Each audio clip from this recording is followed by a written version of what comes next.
oppression are they talking about? I got 80% of them, all Americans that would love to live the life that I'm living.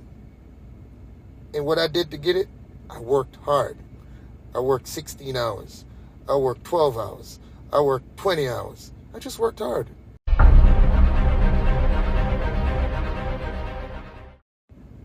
Hey guys, how y'all doing? So this is my WalkAway story.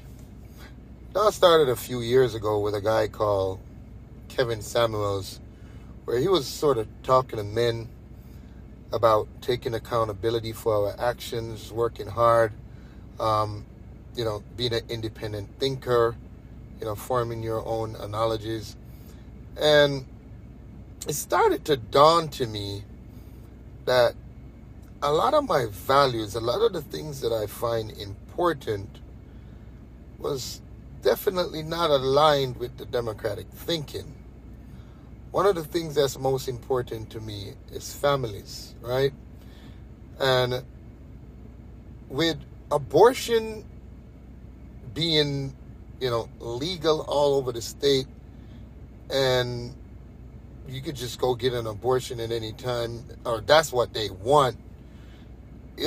How in God's world will we increase our 13% population if we could just go get abortion at any point in time? Literally, we've been stuck at 13%, and we say we want a bustling black community, but we're killing our kids. You know what I'm saying?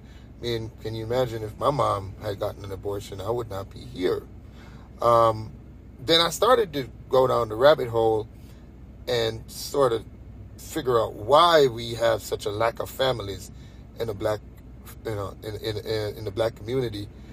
And it dawned on me, it was pretty much, the Democratic Party telling our woman that, hey, we'll be your husbands.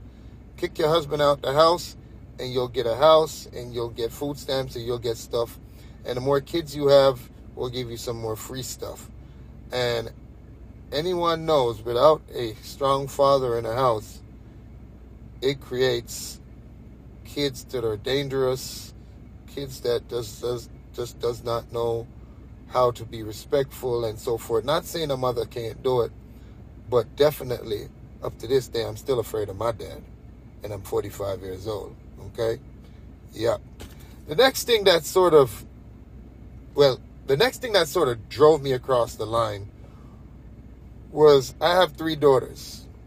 You're telling me, you're telling me I should support a party that promotes men, because that's what they are, whether you want to slice it up. Men going into my daughter's bathroom, men competing in my daughter's sports and taking away trophies, putting that insecurity and that unfairness in the hearts of my child. Men, just in being intrusive in spaces that they do not belong. I can't go along with that. Then another thing was, so all of these things I'm saying, I'm not aligned with some of these things. Why am I voting for a party that I'm not aligned with it? And another thing is protecting my family. Criminals gonna always have guns. I want to have guns to protect my family too. As a matter of fact, it is our guns that's definitely going to be keeping this country from going into a dictatorship.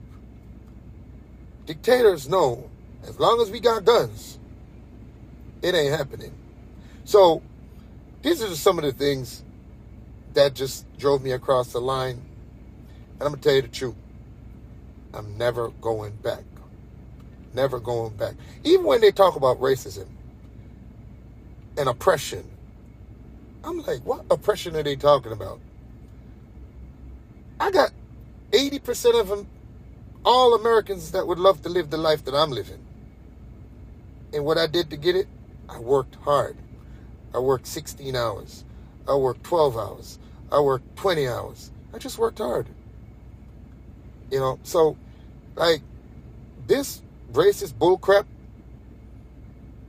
it's just another way of triggering people into getting you to do what they want you to do. Because as I said, 80 to 85, probably 90% of Americans would love to live the life that I'm living. So, it just don't add up. Anyway, on to the next time. Peace out. For more great videos, download the WalkAway Social app at walkawaysocial.com. Share your testimonial and join our community.